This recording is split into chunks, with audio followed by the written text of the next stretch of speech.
सारे अपर मून्स और मुजान दोनों की ही मौत हो चुकी है और इस फाइनल बैटल में डीमन स्लेयर्स का भी बहुत ज्यादा नुकसान हुआ है। मतलब लिटरली फाइनल बैटल के बाद सिर्फ 2 हाशिराज ही जिंदा बचे थे। खैर आज की हमारी इस वीडियो में मैं तुम लोगों को बताऊंगा कि फाइनल बैटल के बाद डीमन स्लेयर स्टोरी में आखिर क्या हुआ था। एंड ये स्टोरी 100% ऑफिशियल है। डीमन स्लेयर की ऑथर ने ही इसे लिखा है और डीमन स्लेयर फैंस के लिए स्पेशली इस चैप्टर को कलर्ड वर्जन में पब्लिश किया था। तो बिना टाइम वेस्ट किए शुरू करते हैं डीमन स्लेयर फ्यूचर आर्क।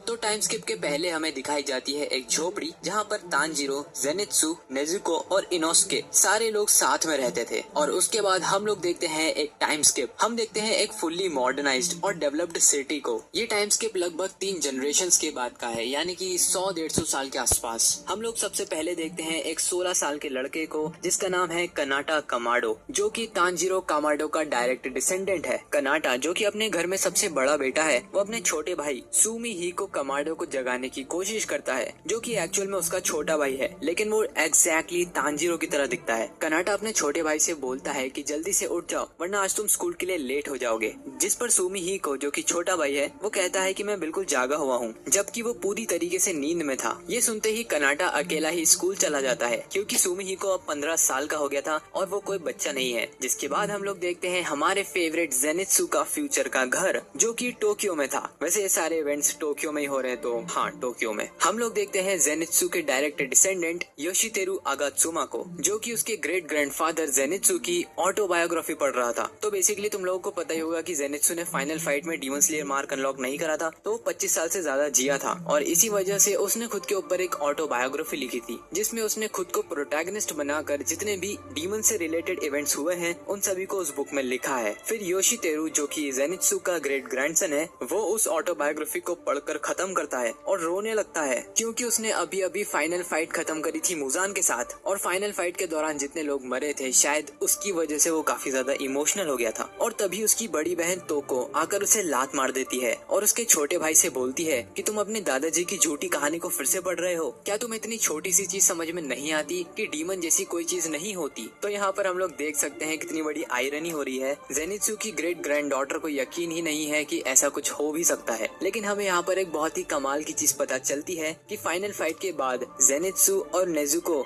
दोनों की शादी हो जाती है और उन्हीं के डिसेंडेंट्स हैं ये दोनों, योशितेरु और तोको। और कोई भी तोको को देखकर बता सकता है कि वो एग्जैक्टली नेजुको जैसी दिखती है। फिर तोको अपने छोटे भाई योशितेरु को डांटते हुए बोलती है कि उसे पढ़ाई पर ध्यान देना चाहिए और ये सब फालतू की चीजों में दिमाग नहीं लगाना चाहिए। फिर योशितेरु और तोको दोनों अपने हाई स्कूल जाते हैं, जहाँ पर रास्ते में योशितेरु सोचता है कि हमारे घर में सारी लड़कियाँ बहुत ही ज्यादा शांत और काम नेचर की है, लेकिन तोको बहुत ज्यादा ही गुस्सैल है। फिर तोको अपने फोन में न्यूज देखती है और वो अपने फोन में न्यूज में देखती है कि फाइनली तेनमा उजुई ने जिम्नास्टिक्स में जापान के लिए गोल्ड मेडल जीत लिया है और तोको उसे बहुत ही ज्यादा एडमायर करती है। बिल्कुल वैसे यार जैसे आजकल की लड़कियां के पॉप को एडमायर करती है। वैसे मुझे बताने की जरूरत तो नहीं है कि तेनमा उजुई किसका डिसेंडेंट है। ऑब्वियसली यार फ्लैशी चैड तेनगेन उजुई का डिसेंडेंट है। जिस पर योशितेरु बोलता है कि तेनमा उजुई बहुत ही ज्यादा एटीट्यूड वाला बंदा है और इसीलिए ये गोल्ड मेडल डिजर्व नहीं करता। जिस पर तोको गुस्सा होते हुए बोलती है कि वो इतना अच्छा दिखता है कि उसे सिर्फ लुक्स के लिए ही गोल्ड मेडल दे देना चाहिए। और तभी योशितेरु की नजर पड़ती है दूसरी न्यूज पर। वो तोको का फोन उसके हाथ से ले लेता है और देखता है कि एक बहुत ही सुंदर दिखने वाला लड़का, जो कि बोटेनिस्ट है, उसने एक बहुत ही रेयर फ्लावर को डिस्कवर करा है और वो फ्लावर है ब्लू स्पाइडर लिली, जो कि मुजान अपने हजारों सालों की लाइफ में डिस्कवर नहीं कर पाया। इस बंदे का नाम है आओबा हाशिबिरा, जो कि इनोस्के का डायरेक्ट डिसेंडेंट है। और यहाँ पर हमें पता चलता है कि इनोस्के और आओई कानाजाकी की शादी हो जाती है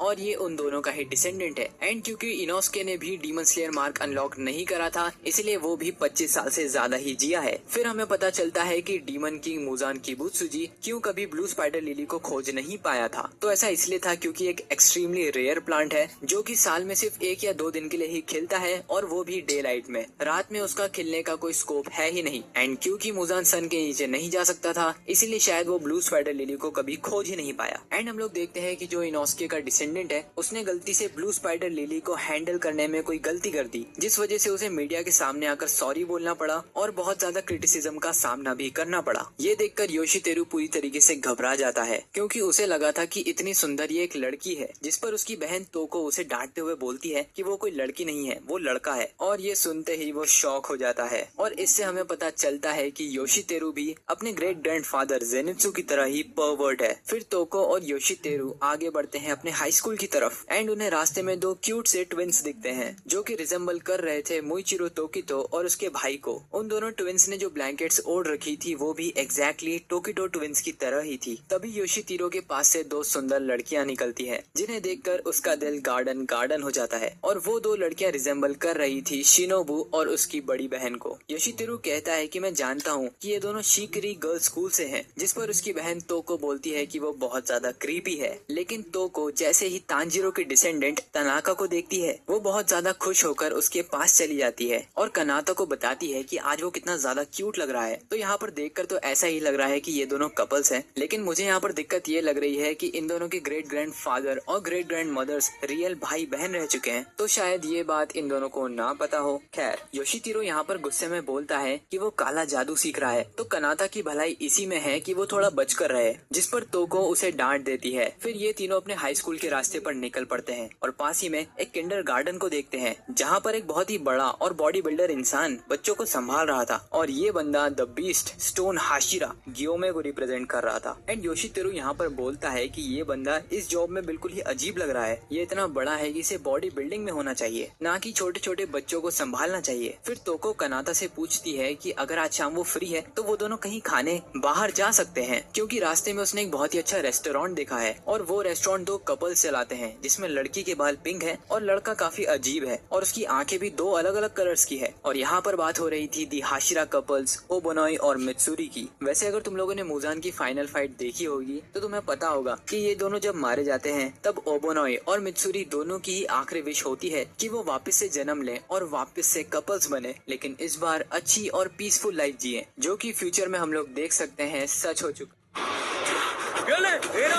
Energy. Let's go. चल focus.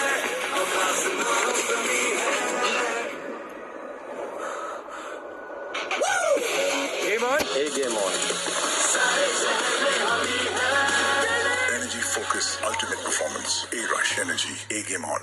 काला गोरिया कुंडे न लड़िए ओए कि छोटा देवरा पापी न लड़िए ओए छोटे देवरा तेरी दूर बुलाई वे लड़ सोनिया तेरी एक पर जाई वे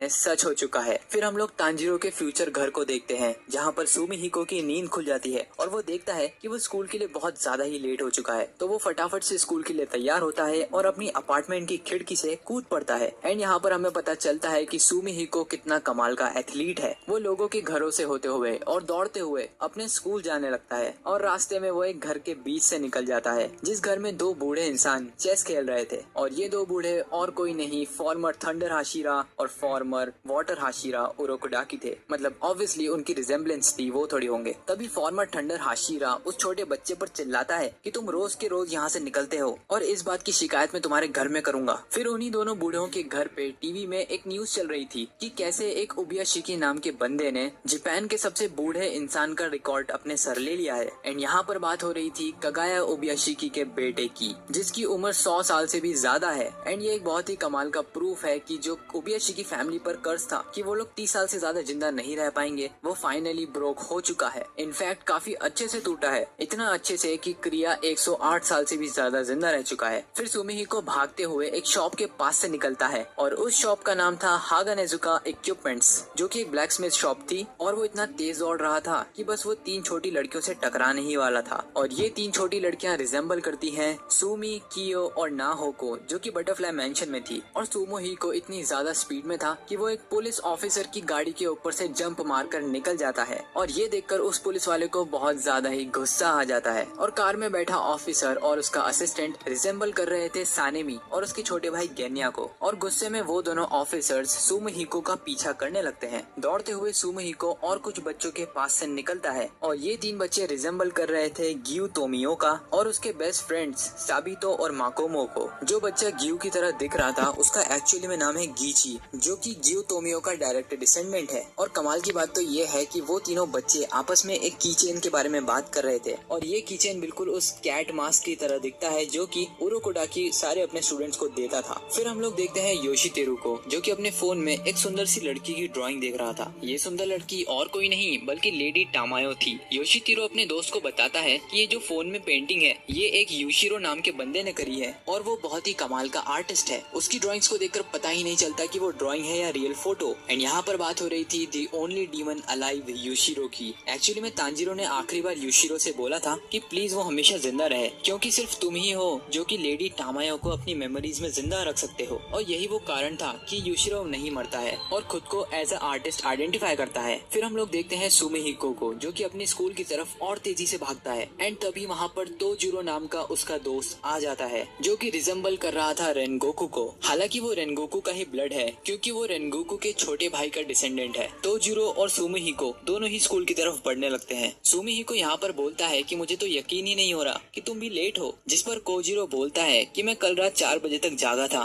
और प्रैक्टिस कर रहा था और इसीलिए आज सुबह मेरी नींद खुली ही नहीं। वो तो मेरे डैड ने मुझे चांटा मारकर उठा दिया, वरना मैं तो उठता भी नहीं। एंड इस बंदे से बिल्कुल रेनगोकू वाली एनर्जी वाली वाइब्स आ रही है। तभी वहाँ पर पुलिस की कार आ जाती है जिसमें ऑफिसर सुमिहिको को बोलता है कि रुक जाओ लड़के, लेकिन वो दोनों रुकने की जगह अपनी स्पीड को और भी ज्यादा बढ़ा देते हैं। फिर क्योजिरो बोलता है कि तुम्हें केंडो क्लब को ज्वाइन करना चाहिए। मुझे पूरा यकीन है जैसे ही तुम उस क्लब को ज्वाइन करोगे तुम उसके टॉप प्लेयर बन जाओगे, क्योंकि तुम एथलेटिक्स में सबसे टॉप पर हो। जिस पर सुमिहिको मना कर देता है क्योंकि वो नहीं चाहता था कि क्लब की वजह से उसके सोने के टाइम में कोई रुकावट आए। पुलिस ऑफिसर बार बार हॉर्न बजाते हैं और उन्हें चिल्लाकर रोकने की कोशिश करते हैं, लेकिन वो दोनों बच्चे आपस में इतने मगन थे कि वो दोनों पुलिस ऑफिसर्स को सुनते भी नहीं है। तभी वो दोनों अपने स्कूल पहुंच जाते हैं और एक टीचर जो कि बिल्कुल ही डीमन स्लेयर मुराता की तरह दिख रहा था, वो टीचर चिल्लाते हुए बोलता है कि जल्दी से गेट्स लगा दो, उन दोनों बच्चों को स्कूल के अंदर आने मत देना। जिस पर सुमिहिको बोलता है कि हम दोनों आराम से क्रॉस कर लेंगे और क्योजिरो बोलता है बिल्कुल सही कहा। और टीचर के गेट लगा देने के बाद भी उस गेट के ऊपर से दोनों जंप कर अंदर चले जाते हैं और तभी वो दोनों पुलिस ऑफिसर्स की गाड़ी रुकती है और वो दोनों मुराता जैसे दिखने वाले टीचर को रोकते हैं और बोलते हैं कि हमें आपसे कुछ बात करनी है। एंड यहाँ पर हमें क्लासिक सानेमी का गुस्से वाला फेस देखने को मिलता है। फिर एक सीन शिफ्ट होता है इनोस्के के डिसेंडेंट पर, जो कि मन ही मन सोच रहा था कि मुझे सिटी में रहना बिल्कुल पसंद नहीं है, कितना अच्छा होता अगर मैं माउंटेन्स में अकेला रहता। फिर एक फोन कॉल जाता है तांजीरो के फ्यूचर घर में, जहाँ पर सुमिहिको की मॉम उस फोन को उठाती है और दूसरी तरफ से स्कूल के टीचर्स उन्हें समझाते हैं कि उन्हें अपने बेटे को डांटना चाहिए, वो बहुत ज्यादा ही मस्तीखोर है, और उन्हें बताते हैं आज के इंसिडेंट के बारे में। यहाँ पर सुमिहिको की मॉम उन सभी से माफी मांगती है एंड उनके साइड ही में लगी दीवार पर जितनी भी फोटोज लगी थी हमें उनका क्लोजअप देखने को मिलता है। हम देखते हैं कि उन फोटोज के नीचे एक कटाना रखी थी जिसमें रेनगोकू का हिल्ट भी लगा हुआ था और ये ब्लैक नेचुरल स्वॉर्ड और किसी की नहीं बल्कि तांजीरो कामाडो की थी। उस ब्लेड के जस्ट ऊपर एक फोटो लगी हुई थी जिसमें फाइनल फाइट के सारे सर्वाइवर्स साथ में आकर फोटो खिंचवाते हैं और ये फोटो काफी ज्यादा पुरानी हो गई थी। उस फोटो की साइड में हम लोग देखते हैं हानाफुदा इयररिंग्स एंड इसी पैनल के साथ चैप्टर खत्म हो जाता है। एंड इस कमाल के पैनल के साथ जिसमें सारे फाइनल फाइट सर्वाइवर्स साथ ही में खड़े होकर स्माइल कर रहे हैं, फाइनली डीमन स्लेयर की एपिक स्टोरी खत्म हो जाती है। वैसे ये जो डीमन स्लेयर स्टोरी का फ्यूचर आर्क है जो कि मात्र 24 पेजेस का था, पर्सनली मुझे काफी ज्यादा पसंद आया क्योंकि स्टोरी में जितने भी हमारे फेवरेट कैरेक्टर्स थे उन सभी के बारे में हमें आगे पता चला कि आगे उनके साथ हुआ क्या। और मुझे लगता है कि बहुत सारे मांगा आर्टिस्ट को ये करना चाहिए, स्पेशली जब आप एक बहुत ही लंबी और एपिक सीरीज को बनाते हो। खैर मुझे इस फाइनल चैप्टर्स की बहुत सारी चीजें और भी अच्छी लगी, जैसे कि जेनित्सु का जो डिसेंडेंट है वो भी बिल्कुल उसी की तरह है, तांजीरो, इनोस्के सबके डिसेंडेंट बिल्कुल उन्हीं की तरह है, लुक्स में या कैरेक्टरिस्टिक्स में। एंड जब मैं इस चैप्टर को पढ़ रहा था तब मेरे मुंह पे एक छोटी सी स्माइल कॉन्स्टेंटली बनी हुई थी और शायद यही ऑथर का गोल था। खैर मुझे पूरी डीमन स्लेयर सीरीज बहुत ज्यादा पसंद आई and specially future arc. And video को खत्म करने से पहले मैं तुम लोगों को बताना चाहूंगा कि मेरी जो आर्क एक्सप्लेनेशन वाली वीडियोस थी, मतलब इन्फिनिटी कैसल वाली और हाशिरा ट्रेनिंग वाली, इन सारी वीडियोस पर कॉपीराइट स्ट्राइक लग गया था, इसीलिए अभी तुम लोगों को चैनल पर देखने को नहीं मिलेगी। एंड यही वो कारण था कि मैं इतने टाइम से इनएक्टिव भी था, बट मैंने उन्हें फाइनली री अपलोड कर दिया है एंड होपफुली इनके ऊपर कॉपीराइट स्ट्राइक नहीं पड़ेगी। खैर आज की वीडियो के लिए सिर्फ इतना ही। अगर तुम लोगों को वीडियो पसंद आई है तो तुम लोग जानते हो क्या करना है। एंड बस guys, thank you for watching this video.